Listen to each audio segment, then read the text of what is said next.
Drawing cloth can seem really difficult. I will cover a few of the basic important concepts when drawing cloth. And by knowing these basics, you'll be able to feel more confident when you are drawing cloth. So I'll cover the types of folds that you will encounter, and I will also cover other tips that are very useful when drawing cloth. So I want to cover 6 types of folds that you will commonly see with fabric. The first one is diaper. Second one is zigzag. Third one, pipe fold. Fourth one, spiral folds. Fifth one, drop fold. And then the 6th, half lock. So let's cover the types of folds. First, we will do the diaper fold. This is a fold where you are sagging from 2 support points. So let's say you have a point here and here, and the cloth drapes over this point and goes over this point. The next one is a zigzag, and this one you usually see on clothes like pants. And we call it zigzag because you see a zigzag pattern. You can also see this happening on shirts.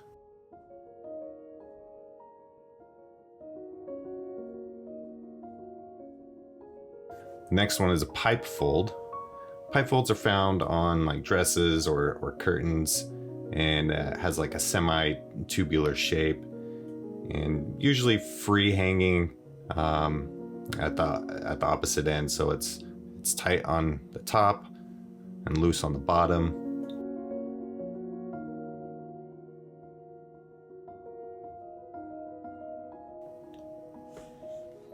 Next one is spiral folds, and this occurs on sleeves when cloth is kind of bunched up together.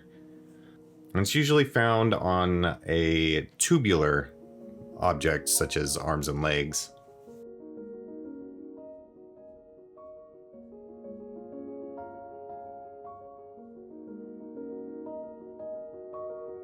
Next one is a drop fold, and this one's similar to the pipe fold, except this has more to do with how the fabric is drooping or dropping. So the fabric or the form of the fabric is freely hanging, and you get a sense of gravity.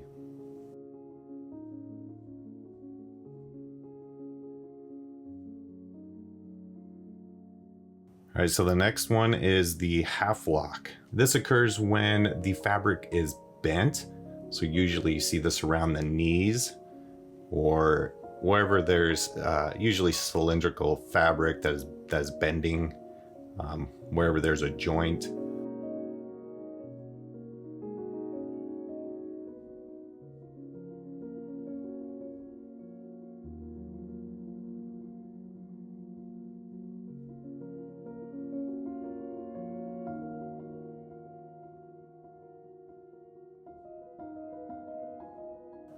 So there are many different types of fabric out there, and they all have their own characteristics.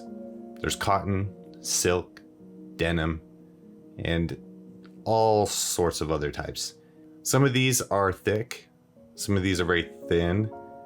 And so when you're drying cloth, and if you're looking for a specific type of fabric, look at some real world references, because they will show you how they fold and how they look when they are used in a certain way. So let's say if you want to draw jeans, pants, then look at photo references of pants and see how it bends, see how it fits on the human body. Some tips to consider when drawing fabric: always use real world references when you're confused and you're not sure. This is the best resource to seeing how the fabric really reacts. A few other things. Thicker fabric has wider folds, and the heavier the fabric, the fewer the folds.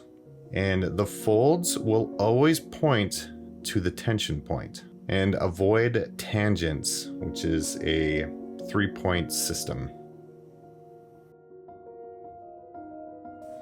So I hope this video gives you an idea of how to draw cloth, the type of things to consider and think about when you are drawing cloth. And like most things, when you are drawing something, use a real reference. It helps you see it the way it should be seen, and it helps you observe how it reacts to the form it's on, and the shadows and the lights. And so keep drawing, keep practicing.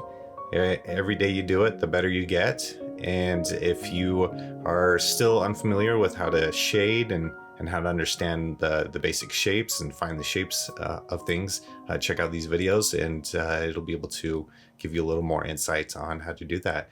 And thanks for watching. Please like and subscribe, and I'll see you in the next